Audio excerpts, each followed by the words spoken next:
Okay students, അപ്പം എല്ലാവർക്കും Paulo മാഷിൻ്റെ ക്ലാസ് റൂമിലേക്ക് സ്വാഗതം. അപ്പോൾ നമ്മളിന്ന് സോൾവ് ചെയ്യുന്ന ഫസ്റ്റ് ക്വസ്റ്റ്യൻ എന്നുള്ളത് വിച്ച് ഈസ് ട്രൂ എന്നുള്ളൊരു ക്വസ്റ്റ്യനാണ്. നമുക്ക് 4 ഓപ്ഷൻസ് തന്നിട്ടുണ്ട്.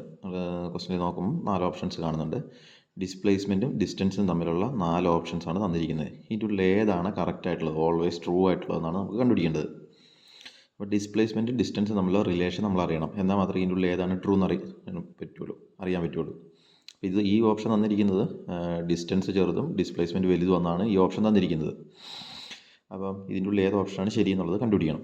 അതറിയുന്നതിന് വേണ്ടിയിട്ട് നമ്മൾ എന്ത് ചെയ്തു, ഒരു എക്സാമ്പിൾ എടുത്തിട്ട് നമ്മൾ ചെക്ക് ചെയ്യാൻ വേണ്ടി തീരുമാനിച്ചു. എക്സാമ്പിൾ ഇവിടെ ഞാൻ ഓൾറെഡി വരച്ച് കാണിച്ചിട്ടുണ്ട്.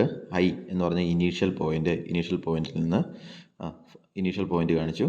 എഫ് എന്ന് പറഞ്ഞ ഒരു ഫൈനൽ പോയിന്റ് കാണിച്ചു. ഇതാണ് നമ്മുടെ ഫൈനൽ പോയിന്റ്. ഈ ഇനീഷ്യൽ പോയിന്റും ഫൈനൽ പോയിന്റും ഇടയിലുള്ള ഈ സ്ട്രെയിറ്റ് ലൈൻ ഡിസ്റ്റൻസിനെ വിളിക്കുന്ന പേരാണ് ഡിസ്പ്ലേസ്മെൻറ്റ്. ഇത് നമ്മൾ ഓൾറെഡി പഠിച്ചിട്ടുള്ളതാണ്. ഡിസ്പ്ലേസ്മെൻറ്റ് എന്താണ്? സ്ട്രെയിറ്റ് ലൈൻ ഡിസ്റ്റൻസ് ആണ്. Straight line distance between initial point I and final point F, അത് തമ്മിലുള്ള സ്ട്രെയിറ്റ് ലൈൻ ഡിസ്റ്റൻസ് ആണ് ഡിസ്പ്ലേസ്മെൻറ്റ്. അതേസമയം ഡിസ്റ്റൻസ് എന്ന് പറയുന്നത് എന്താണ്? ഇവിടുന്ന് ഒരു ഉറുമ്പ് ഇങ്ങോട്ടേക്ക് യാത്ര ചെയ്ത ഈ വഴി, ഇവിടെ നിൽക്കുന്ന ഒരു ഉറുമ്പ് ഇവിടെയുള്ളൊരു പഞ്ചസാര എടുക്കുന്നതിന് വേണ്ടിയിട്ട് സഞ്ചരിച്ച ഈ path followed by the and, അതായത് പാത്ത് ഫോളോഡ് ബൈ ദി ട്രാവലറാണ് നമ്മുടെ ഡിസ്റ്റൻസ്. ഇതിലുള്ള ഏതാണ് മിനിമം, ഏതാണ് ചെറിയത്? ഇത് നമുക്ക് നോക്കിയാൽ തന്നെ അറിയാം. ഡിസ്പ്ലേസ്മെൻറ്റ് സ്ട്രെയിറ്റ് ലൈൻ ഡിസ്റ്റൻസ് ആയത് കാരണം ഇത് എപ്പോഴും ചെറുതായിരിക്കും. അത് കാരണം തന്നെ ഞാനിവിടെ എന്ത് എഴുതുന്നു? സ്മോൾ. അതേസമയത്ത് ഈ ഡിസ്റ്റൻസ് എന്താണ്? അത് ലാർജ് ആണ്. സാധാരണഗതിയിൽ ഡിസ്റ്റൻസ് വലുതും ഡിസ്പ്ലേസ്മെൻറ്റ് ചെറുതുമാണ്. അപ്പം ഇനി പരമാവധി ഇത് രണ്ടും ഒരേപോലെ വന്നു കഴിഞ്ഞാൽ പോലും നമുക്ക് എന്ത് മനസ്സിലാവും? ഈ ഡിസ്റ്റൻസും ഡിസ്പ്ലേസ്മെൻറ്റും ഈക്വൽ ആവുകയുള്ളൂ. എപ്പോഴും ഡിസ്പ്ലേസ്മെൻ്റ് ആയിരിക്കും സ്മോൾ ആയിട്ട് നിൽക്കുക. ചില സിറ്റുവേഷനിൽ ഇത് രണ്ടും ഈക്വൽ ആയിട്ട് വരാം എന്ന് മാത്രം. അപ്പോൾ നമുക്ക് ഈ ഡിസ്പ്ലേസ്മെൻറ്റ് സ്മോൾ എന്നുള്ള സിറ്റുവേഷൻ ഇതിൻ്റെ ഉള്ളിൽ നിന്ന് എടുക്കണം. ഇതിൻ്റെ ഉള്ളിൽ ഡിസ്പ്ലേസ്മെൻറ്റ് സ്മോൾ ആണ് ഡിസ്പ്ലേസ്മെൻറ്റ്, ഈ ഓപ്ഷൻ ശരിയാണ്. അതേപോലെ തന്നെ ഇത് ഡിസ്പ്ലേസ്മെൻറ്റ് സ്മോൾ, ഈ ഓപ്ഷനും ശരിയാണ്. പക്ഷേ കൂടുതൽ അക്യുറേറ്റ് ഏതാ? ഡിസ്പ്ലേസ്മെൻറ്റ് ചില സമയത്ത് ഡിസ്റ്റൻസുമായിട്ട് ഈക്വൽ ആയിട്ടും വരാം. അപ്പോൾ ഈ ഓപ്ഷനാണ് displacement less than or equal to distance. ഈ ഓപ്ഷനാണ് ഇതിൻ്റെ ഉള്ളിൽ കറക്റ്റ് ആയിട്ടുള്ളത്. മനസ്സിലാക്കി വയ്ക്കുക. ഓക്കെ, ഇത് തമ്മിലുള്ള റിലേഷൻ ചോദിക്കുന്ന ഒരു ക്വസ്റ്റ്യനാണിത്.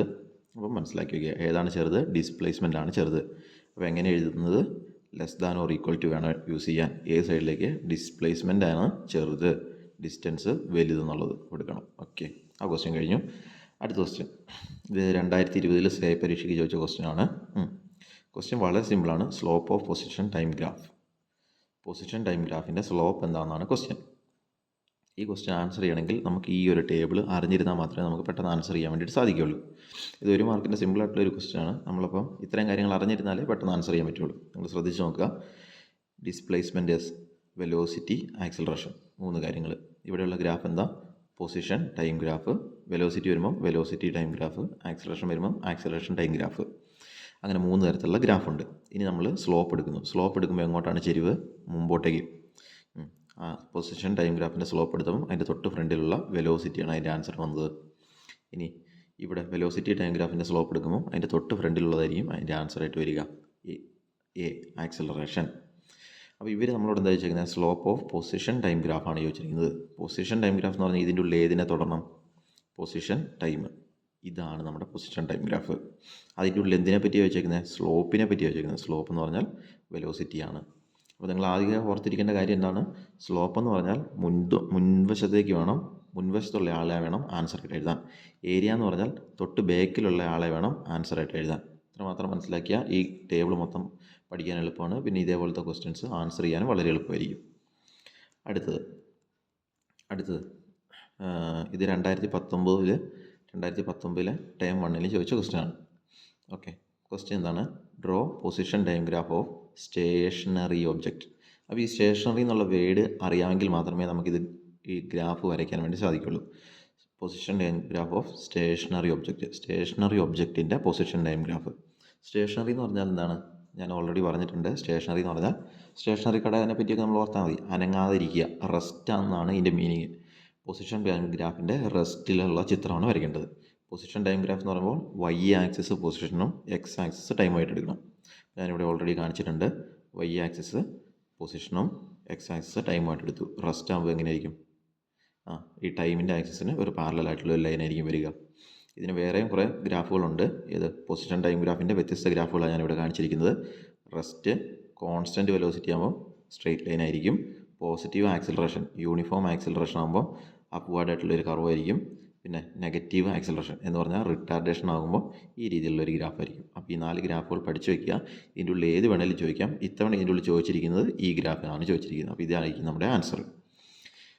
ഓക്കെ, അടുത്തൊരു ക്വസ്റ്റ്യനും കൂടിയുണ്ട്. ഓക്കെ, ഈ ക്വസ്റ്റ്യൻ പ്രത്യേകം ശ്രദ്ധിക്കുക. വളരെ സിമ്പിളായിട്ടുള്ള ക്വസ്റ്റ്യനാണ്. കൺസെപ്റ്റ് മനസ്സിലായാൽ മാത്രമേ ആൻസർ ചെയ്യാൻ പറ്റുള്ളൂ. ഇത് ചോദിച്ചിരിക്കുന്നത് എന്താണ്? Free fall is an example of ഏത് ടൈപ്പ് മോഷനാണ് ഫ്രീ ഫാൾ എന്നാണ് ക്വസ്റ്റ്യൻ ചോദിച്ചിരിക്കുന്നത്. ഫ്രീ ഫാൾ എന്ന് പറഞ്ഞാൽ എന്താ? ഒരു സ്റ്റോൺ നമ്മളെടുത്തു, അതിനെ നമ്മൾ ഡ്രോപ്പ് ചെയ്തു. അതിങ്ങനെ കല്ലിങ്ങനെ താഴത്തേക്ക് വീഴുന്നു. താഴത്തേക്ക് വീഴുമ്പോൾ എന്ത് സംഭവിക്കും? കല്ലിൻ്റെ വെലോസിറ്റി താഴത്തേക്ക് വരുന്നതിനനുസരിച്ച് വെലോസിറ്റി v എന്ത് സംഭവിക്കും? കൂടിക്കൂടി വരും. ഏറ്റവും ആദ്യം കല്ലിടുന്നതിന് മുമ്പ് 0 സ്പീഡ്, പിന്നെ താഴത്തേക്ക് വരുന്നതിനനുസരിച്ച് speed 10 metre per second, 20 metre per second എന്ന് പറഞ്ഞിട്ട് വെലോസിറ്റി കൂടിക്കൂടിയാണ് വരുന്നത്. ഇത് നമുക്കറിയാവുന്ന കാര്യം. നമ്മൾ ഭൂമിയിൽ സാധാരണ ഇട്ട് നോക്കിയിട്ടുണ്ട്. താഴത്തോട്ട് പോകുമ്പോൾ കല്ലിൻ്റെ സ്പീഡ് കൂടും നമുക്കറിയാം. അപ്പോൾ വെലോസിറ്റി കൂടിക്കൂടിയാണ് പോകുന്നതെന്നുള്ളതിനെ പറ്റി നമുക്ക് നന്നായിട്ട് അറിയാം. അപ്പോൾ വെലോസിറ്റി മാറുന്നുണ്ടെങ്കിൽ നമ്മൾ എന്തെന്ന് പറയും?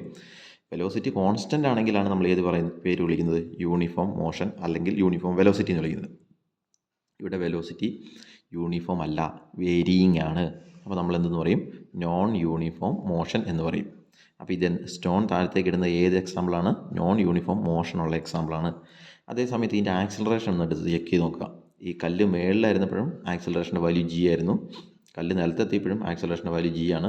കല്ലിൻ്റെ ഇടയിലുള്ള ഏത് ലൊക്കേഷൻ നോക്കുമ്പോഴും ആക്സിലറേഷൻ്റെ വാല്യൂ g ആണ്. എന്ന് പറഞ്ഞാൽ ആക്സിലറേഷൻ്റെ വാല്യൂവിന് യാതൊരു മാറ്റവും സംഭവിക്കുന്നില്ല. അത് കാരണം ഈ ഫ്രീ ഫാൾ എന്ന് പറയുന്നത് എന്ത് ടൈപ്പ് മോഷനാണ്? യൂണിഫോം ആക്സിലറേറ്റഡ് മോഷനാണ്. അപ്പോൾ താഴത്തെ യൂണിഫോം ആക്സിലറേറ്റഡ് മോഷൻ എക്സാമ്പിളാണിത്. അതുപോലെ തന്നെ നോൺ യൂണിഫോം മോഷനും എക്സാമ്പിളാണിത്. അപ്പോൾ പ്രത്യേകം ശ്രദ്ധിക്കുക. ഈ വാക്കുകളൊക്കെ കാണുമ്പോൾ നിങ്ങൾക്ക് ഒരേപോലെയൊക്കെ തോന്നും, പക്ഷേ ഇത് ഒരേ സാധനമല്ല. വളരെ വ്യത്യസ്തമായ കാര്യങ്ങളെ പറ്റിയാണ് ഇവർ സംസാരിക്കുന്നത്. ഒരെണ്ണം എന്താണ്? Uniform acceleration. ഈ എക്സാമ്പിൾ തന്നെ രണ്ടെണ്ണത്തിനുള്ള എക്സാമ്പിളാണ്. യൂണിഫോം ആക്സിലറേഷനുള്ള എക്സാമ്പിളാണ്, അതേപോലെ തന്നെ നോൺ യൂണിഫോം മോഷനുള്ള എക്സാമ്പിളുമാണ്. ഓക്കെ, അപ്പോൾ ക്ലാസ് എല്ലാവർക്കും മനസ്സിലായെന്ന് വിചാരിക്കുന്നു. അപ്പം എല്ലാവരും ഇത് കംപ്ലീറ്റ് ചെയ്യാൻ വേണ്ടിയിട്ട് ട്രൈ ചെയ്യുക. പേപ്പറിലേക്ക് കംപ്ലീറ്റ് ചെയ്യുക. ഓക്കെ.